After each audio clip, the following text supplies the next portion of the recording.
Didática do autoconhecimento, capítulo 4. Didática concreta para a dissolução do ego. Só compreendendo cada defeito separadamente, só estudando, observando diretamente, não só na região intelectual, mas também em todos os níveis subconscientes da mente, vai desaparecendo cada defeito. Vamos morrendo de momento em momento. Assim, e somente assim, obteremos a desintegração do eu. O importante é chegar a cristalizar alma em nós. O que se entende por alma se entende esse conjunto de corpos, atributos, poderes, virtudes, qualidades, etc., que subjazem no ser. Os evangelhos dizem: com paciência possuireis vossas almas. Hoje, nós não possuímos nossas almas. Antes bem, a alma nos possui. Somos uma única carga pesada, para isso que se chama alma. Um fardo realmente entristecedor. Chegar a possuir alma é um desejo. Seremos donos de nossas próprias almas, é formidável. Ainda mais o corpo físico deve chegar a transformar-se em alma. Quem possui sua alma dispõe de poderes extraordinários. Aqueles que chegaram a cristalizar a alma converteram-se, por tal motivo, em criaturas absolutamente diferentes. Isto está escrito como testemunho nos livros sagrados de todas as religiões do mundo. Mas bem sabemos que se a água não ferver a 100 graus, não cristaliza o que tem que cristalizar. Não se desintegra o que deve desintegrar-se. Assim, em todo caso, é necessário que a água ferva a 100 graus. Obviamente, se não passarmos por grandes crises emocionais, tão poucos podemos conseguir cristalizar a alma. Para a dissolução radical de qualquer agregado psíquico desumano, é necessário passar por muitas e grandes crises emocionais. Conheci pessoas capazes de passar por tais crises. Vem-me à memória o caso de certa irmã gnóstica da sede patriarcal do México, que passou por tribulações espantosas, por horríveis crises morais ao recordar graves erros de suas vidas anteriores. Gente assim com essa tremenda capacidade de remorso, pessoas assim tão capazes em passar por grandes e graves crises emocionais, obviamente podem cristalizar a alma. O que nos interessa é precisamente isso, a cristalização de todos os princípios anímicos dentro de nós mesmos, aqui e agora. No Oriente há instrutores que infelizmente não eliminaram todo esse conjunto de elementos indesejáveis que levam na psique. Não está demais lhes dizer para sua informação que esses elementos no Tibete são denominados agregados psíquicos. Na realidade, tais agregados são os próprios eus que personificam os nossos erros. Quando um instrutor desses, que ainda não eliminou os agregados psíquicos, que tem sob sua responsabilidade um grupo de discípulos, inquestionavelmente eles têm que ter uma grande paciência, aguentar todo dia todo o citado instrutor suas grosserias.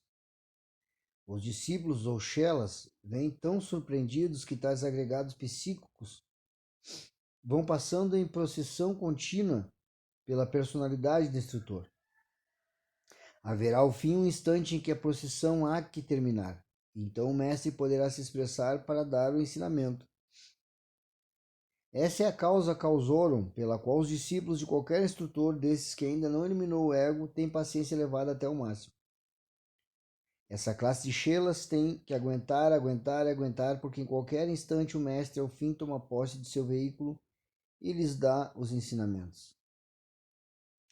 Não é nada delicioso estar aguentando todo dia insultos do instrutor, ser vítima de todas as suas grosserias, mas afim chega o mestre e isso é o que importa. São bodhisattvas, há que aguentar até que chegue o mestre e dê o ensinamento. Assim pensam todos esses chelas ou discípulos tibetanos. Prosseguindo, diremos que a cada agregado psíquico é como uma pessoa dentro de nós. Não há dúvida de que esses agregados possuem os 3 cérebros, o intelectual, o emocional e o motor instintivo sexual. Ou seja, cada eu ou agregado, que é o mesmo, entre parênteses, é uma pessoa completa.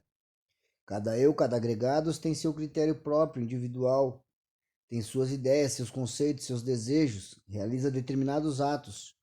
Chega ao ponto de que cada agregado goza de certa autonomia. Se olharmos a coisa deste ângulo e estudarmos a fundo, chegaremos à conclusão lógica e inevitável de que dentro de nossa pessoa habitam muitas pessoas. O mais grave é que todas estas brigam entre si, brigam pela supremacia, cada qual quer ser o amo, o senhor. A que se parece nossa casa interior? Eu diria, a uma horripilante mansão onde existem muitos criados e cada um se sentindo senhor. É claro, olhar tal caso à luz desses raciocínios é espantoso e insólito. O curioso do caso não precisamente são os conceitos. O curioso do caso são precisamente os conceitos, que se forjam cada um dos senhores da casa. Um diz, vou comer, tenho fome. Entra um segundo em conflito e diz, ao diabo com a comida, eu vou ler jornal. Surge mais à frente um terceiro em conflito de forma irrevogável e diz, que comida, nem que leitura. Vou à casa do meu amigo fulano de tal. Diz assim estas palavras todas incongruentes. A personalidade humana movida por esta mola íntima abandona, pois, a morada para ir-se por aí, por essas ruas. Se pudéssemos nos ver de corpo inteiro, tal como somos ante um espelho, posso lhes assegurar que ficaríamos perfeitamente loucos. Estamos todos cheios de horripilantes contradições. Isto é nefasto para todos. Não temos verdadeira existência real. Ao nascer, todos somos formosos porque dispomos de uma porcentagem de 3% de consciência livre, como disse em minha obra intitulada Tratado de Psicologia Revolucionária. Os 97% estão enfrascados entre a multiplicidade do ego. Isto que se tem de elemento livre. Impregna o ovo fecundado, surge a existência reincorporado novamente.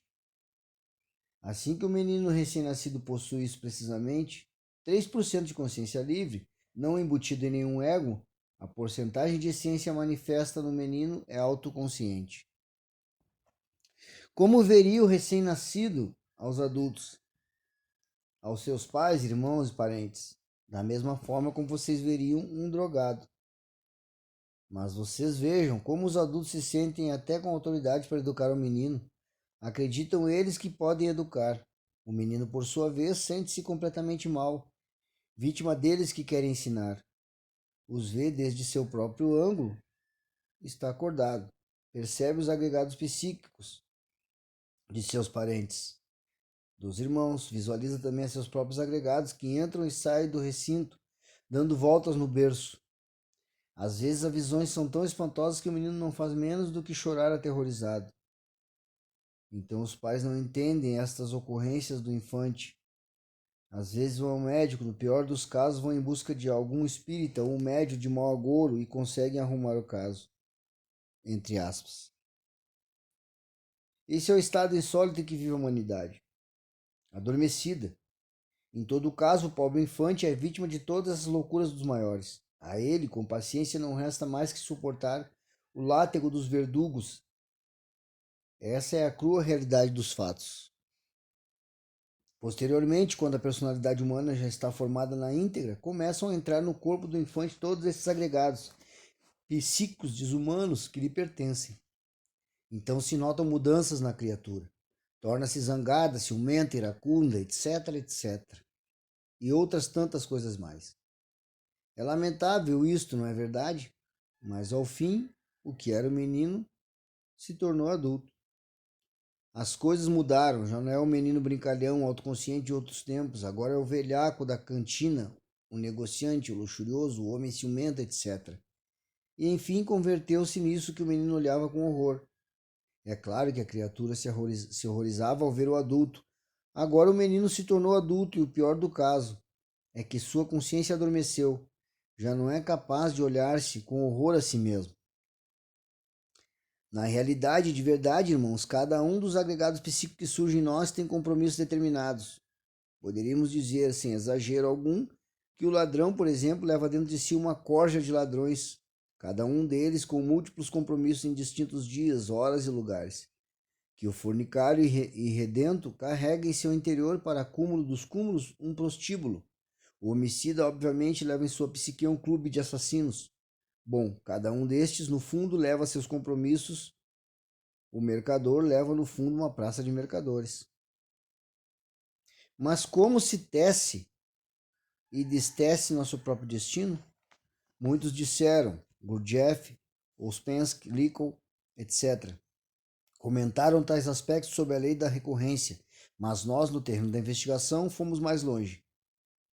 Conhecemos a fundo a mecânica viva da lei da recorrência. Isto é muito importante. Didática do autoconhecimento. Didática concreta para a dissolução do ego. Parte 1.